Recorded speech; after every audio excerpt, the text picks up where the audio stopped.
Des moments avec Dieu avaient un temps de réflexion pour chaque jour. 26 juin. De l'eau pour étancher la soif de l'âme. Mais celui qui boira de l'eau que je lui donnerai n'aura jamais soif, et l'eau que je lui donnerai deviendra en lui une source d'eau qui jaillira jusque dans la vie éternelle. Jean 4,14.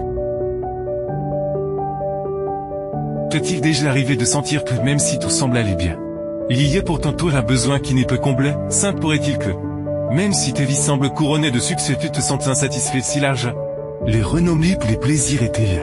Solution de pourquoi y a-t-il encore des vides qui restent comblés dans ton âme? Augustin d'Hippone, considéré comme un saint par des milliers de fidèles qui a même posé les fondements doctrinaux de la théologie chrétienne, a toujours été un homme guidé par sa foi. Dans ce jeunesse, il cherchait à remplir sa vie de nombreuses choses, de les plaisirs, les renommés. La connaissance et différentes philosophies, c'était un homme brillant, mais au fond de lui, il continuait à ressentir un vide constant.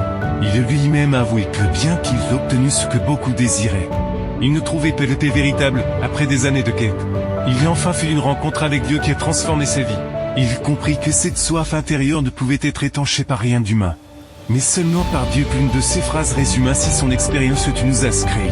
Pour toi, Seigneur, que notre cœur est inquiet jusqu'à ce qu'il trouve le repos en toi.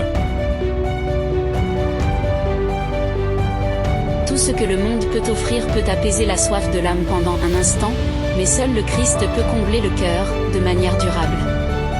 Le vide intérieur que nous ressentons n'est pas un péché, mais le signe que nous avons besoin de Dieu. L'âme peut tout essayer, mais ce n'est qu'en Dieu qu'elle trouve le véritable repos.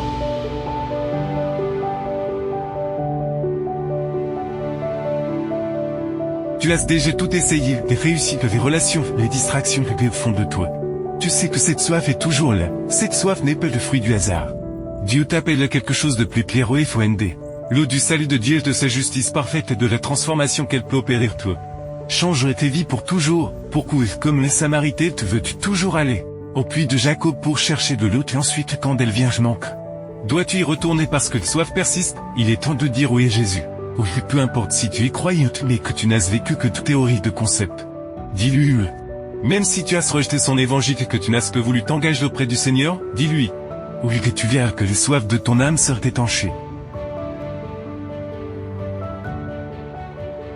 La grâce divine, que lui seul peut accorder, est comme une eau vive qui purifie, rafraîchit et revigore l'âme.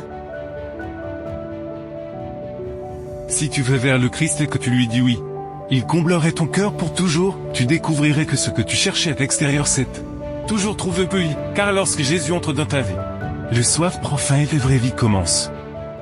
Amen. Merci pour écouter cet audio. Nous vous invitons à partager avec votre. Contactez et visitez le site web. Biblewell.com